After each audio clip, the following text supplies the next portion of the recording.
Hello and happy Saturday. Yes, it's Saturday. Days don't seem to really mean that much anymore.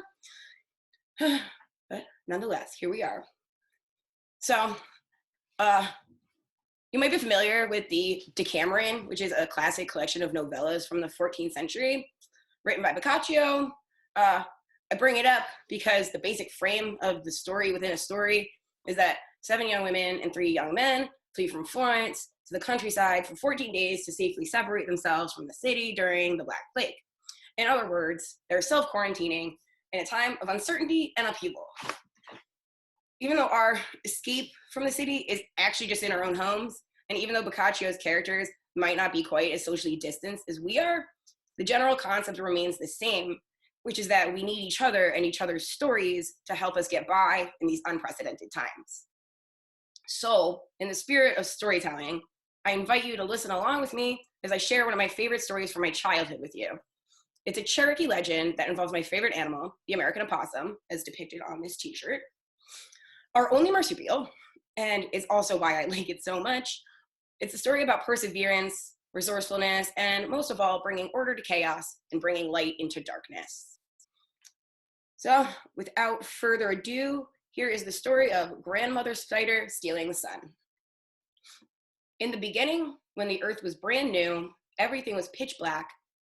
Nobody could see anything at all, and people were constantly bumping into each other, stepping on each other, feeling around helplessly, trying not to get hurt again and again. All of Earth's people yearned for something to help them see. They cried out, "This world needs light." Now, Fox claimed to know some folks on the other side of the world who had plenty of warm, nice light to go around. But those people were greedy, and they refused to share it. Possum, ever the crafty little creature, told Fox he'd be glad to steal some of the light. He said, "I have this big, beautiful, bushy tail. Surely I can hide all the light inside the fur. Let me give it a shot." So Possum trekked to the other side of the world. No one knows how long it took because Earth didn't have days yet. When he got there, he found the sun. It was impossible not to see it. It was hanging high up in a tree, illuminating everything. Possum sneaked over to the sun, quietly creeping. He picked out a tiny little piece, and he quickly hid it in the fur of his tail. But the light was hot. It was too hot, and it burned off all the fur from his big, beautiful, bushy tail. Of course, the greedy folk from the other side of the world discovered poor Possum and took back the little bit of sunlight he tried to take. Seeing Possum's valiant efforts, Buzzard puffed up his chest and said, "Let me try. I know better than to hide a piece of stolen sun in my tail. I'll put it on my head.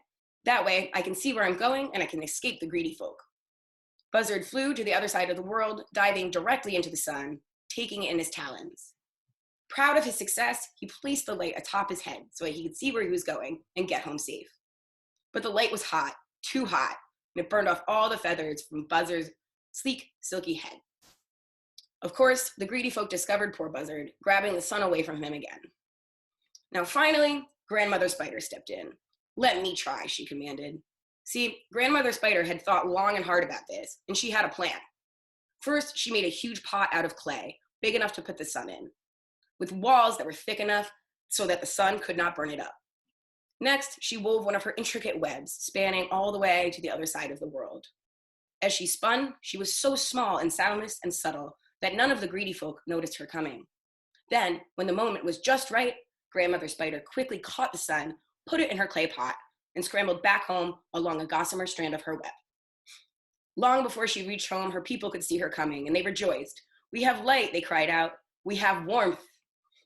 And what the people of Earth learned was that Spider-Woman's gift was not only of the light of the sun, but also of the gifts that came with it. So the world learned to create fire, to cook, and most importantly, to make the pottery that can carry everything that sustains us. So it's probably fairly obvious to you why the story came to mind.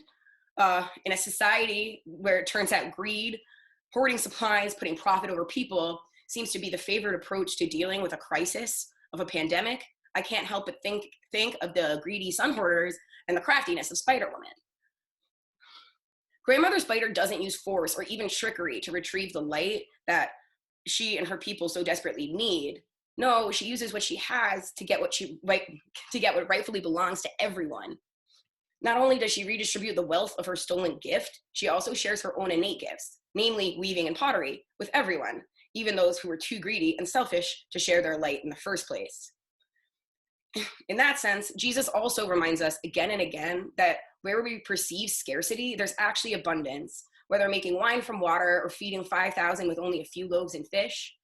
Let us remember that we too have abundance in our community. We have plenty of light to go around. The simple trick is to just share. Amen.